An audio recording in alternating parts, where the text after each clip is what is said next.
Well, hello there. Fancy meeting you.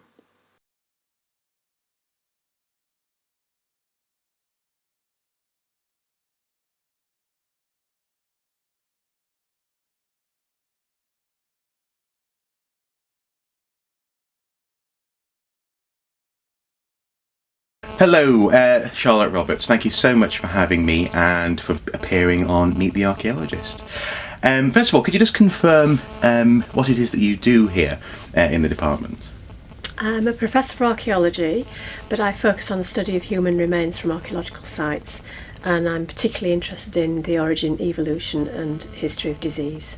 Excellent, excellent, right. How did you get into this particular field of study? I suppose not very conventionally. I left school and went to train to be a nurse to start with, because I really didn't know what else to do, but I'm really glad I did it because it set me up for what I do now. I did my nursing I trained for 3 years, and then I did a year when I qualified on a burns unit actually, which was fascinating but horrific. And then I decided I want to go to university. Because I already had my A-levels from school. So I applied to university, but first of all I had to decide what I wanted to do, and I really hadn't a clue, and I'd done politics and French at A-level and done all right. Why don't I do that? I thought, oh, that might be boring. So I looked through the UCAS handbook and archaeology came up, and I thought, oh well, that might be good to do, and that's what I did, and I applied for, and I was accepted. But I wasn't one of these people who, when I was a little toddler, wanted to do archaeology and went on archaeological excavations. It was just something that happened. In fact, my whole career has been a bit of potluck and chance and just taking opportunities as they came along. Okay, so fortuitous circumstance. Yes. Yeah, excellent. Yeah. So what does your work entail? I mean, as a paleopathologist, is that the right word? That's right, yes. What does that work entail? Well, it entails looking at skeletons that have been excavated by archaeologists from cemetery sites, which are a regular occurrence in terms of discovery around Britain, especially in urban areas where there's development for new buildings like supermarkets, car parks, etc. And the archaeology has to be explored, or the evidence for it, and then has to be excavated if there is some archaeology there. That's a law, and often it's cemeteries that are excavated. So I look at the human remains and I try to work out various bits of information about people that were buried in those cemeteries. So I want to know how old they were when they died, whether they were male or female, perhaps what height they were when they died, how that relates to height today, and then I want to know what health problems they suffered during their lives, and so I'm looking at the experience of disease that they had through their lives. Can't usually tell what killed them, unless there's something like an axe in the head. Which is rare. But I can say what diseases they experience that affects their skeletons, and of course actually there's only a small percentage of diseases that affect the skeleton. So for example, tuberculosis can affect the skeleton, but only in about 3% of untreated people. Right. Even today. So when we're looking at disease in skeletons, we're looking at the tip of the iceberg of the health problems that they experienced. But one of the great things that's come along recently is ancient DNA analysis. So looking at evidence for DNA of particular pathogens that cause disease that's preserved in skeletons. So that's really sort of revolutionised diagnosis and allowed us to explore diseases like we could never do before. Okay. So, I mean, I certainly remember when I was a student here, actually, I was fascinated by the implications of what it is that you do. For example, I know that you wrote one of, in my opinion, one of the best books on disease with Keith Manchester. But I think the angle that I've always been fascinated by is, I suppose, how does it affect your perspective on people in the past? I mean, in particular, having a nursing background, do you come to these individuals as individuals and as people who experience, in some cases, probably fairly nasty illnesses, or is it a bit more statistical for you? I think I'm a person, because I've been a nurse and have that caring nature about me. I look at these people as once living people, and I think there can be a tendency in my discipline for people to just regard skeletons as information, scientific information about the past, and I would say that actually you've got to remember that these people did used to walk and talk and eat and breathe like we do now, and they also displayed signs and symptoms associated with the diseases they suffered, which could have affected the very socio-economic systems of the society they lived in. And so I would argue always that studying skeletons from archaeological sites is the most important part of archaeology, and studying disease is the most important part of studying human remains, because if you can't function as a human because you've got a health problem, then your society suffers. Okay. And I have to say, actually, one thing that fascinated me as a student, well, that's what I am now, is actually, I suppose, the implications of disability for the environment, because presumably, in the same way that you ask what is the purpose of a house, you can also ask what is the implications of moving through this space with a disability. This kind of thing. It opens up all sorts of interesting perspectives on the past. Yeah, although it is quite challenging to determine whether someone whose skeleton you're looking at actually suffered a disability. You may see evidence, for example, for joint problems like osteoarthritis that looked quite severe and advanced, and you think, well, maybe they couldn't have walked properly, but there's lots of clinical data out there that actually suggests that we can't just make a direct association between what we see in a skeleton with what people experienced, because the way people deal with impairments or disabilities today shows us that even if you're suffering the same health problem, because you've got a different personality, for example, different constitution, you may deal with that disability very differently to the next person.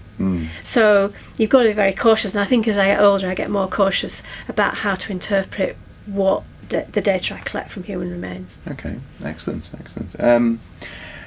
Fair enough. So more broadly then, in your field, what do you see in the coming years as being a challenge in archaeology and paleopathology? What do you see on the horizon?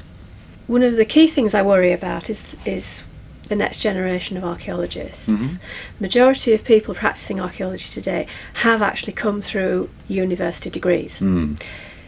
University degrees are costing a lot more to do, and I fear that might put people off doing archaeology.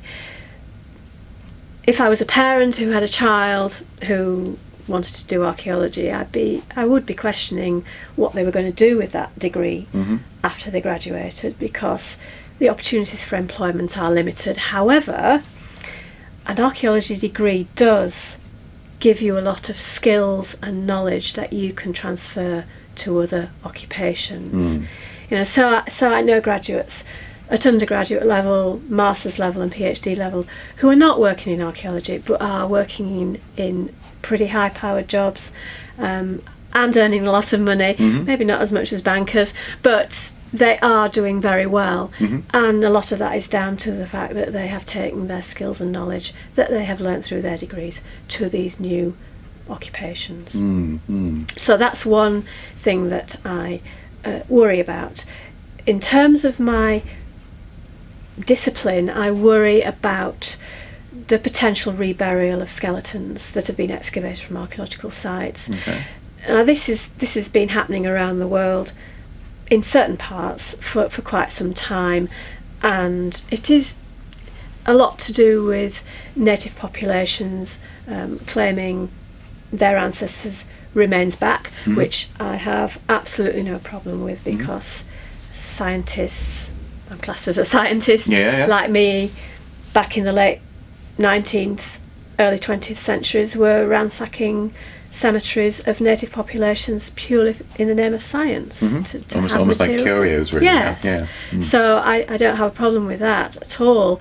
It's just that this seems to be this feeling about reburial and repatriation of remains seems to be pervading a lot more parts of the world than it used to be, including Britain. And we are seeing situations in this country now where skeletons are being reburied, and there's not really great consultation widely with all interested parties. No. I would argue that keeping remains out of the ground in museums, curated in museums, will benefit archaeology in the future, but also I think will benefit the living and future populations, because we go back to what I was saying about the use of ancient DNA analysis to diagnose disease. We can actually look at, for example, how infectious disease strains have actually changed, mutated, adapted through time, which I think can give us information about how we experience disease today and why we're experiencing re-emerging infectious diseases like tuberculosis. So it's an invaluable trajectory, really. Absolutely. And I've just finished a project with some colleagues at Manchester University where we've been looking at ancient DNA of tuberculosis in skeletons from many sites in Britain. And these are sites that I looked at in the 1980s.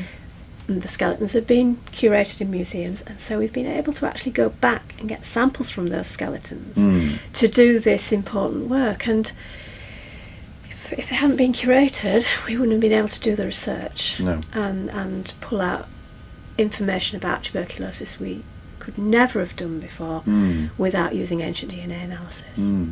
That's actually a really interesting perspective on the argument. Actually, the almost like a step back from the emotive ideas. Yes. Certainly, yeah. Thank you. That's very interesting. Well, two more questions. First of all, what advice would you give to aspiring archaeologists? You already sort of touched on some of your concerns for the need, I suppose, for diversification, I suppose, in terms of our careers. But is there any advice you'd give for people, young or old, who are looking to get into archaeology?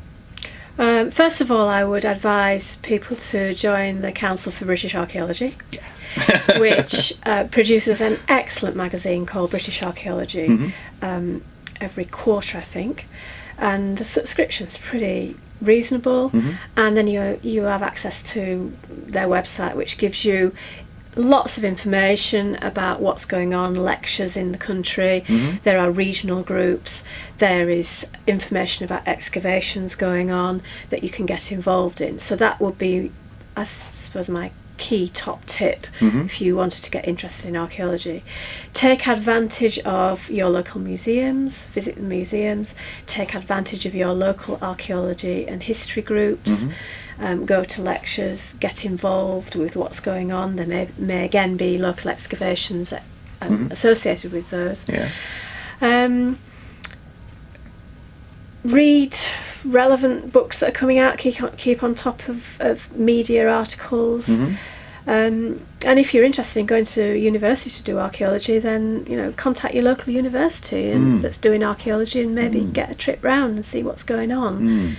I think just immerse yourself in archaeology, because Britain has so much to offer in this discipline, and we've got such a wonderful heritage that we need more people to get involved. The other thing is the Young Archaeologist Club, which has regional groups. You can get involved there. I know in Durham we have an active group that's based at Durham museums, and there's all sorts of things going on for children.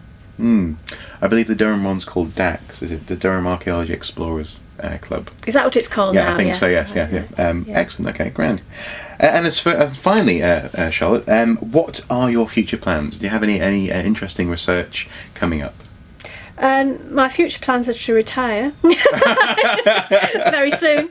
Can be researching your house, decorating and enjoying it. Yeah. I'm currently involved with a few research projects. One based in Sudan, the Amara West project, which is linked with the British Museum, and I have a PhD student, Michaela Binder, based here in Durham, who's doing her research on that site. A very interesting site. Excellent. Looking at evidence of climate change and socioeconomic changes and their impact on the skeletons buried at Amara West. I'm also involved with a new project, which is a follow-on from the Ancient DNA project on tuberculosis with Manchester University. So again, we're looking at the strains of TB affecting particularly Roman populations in Britain.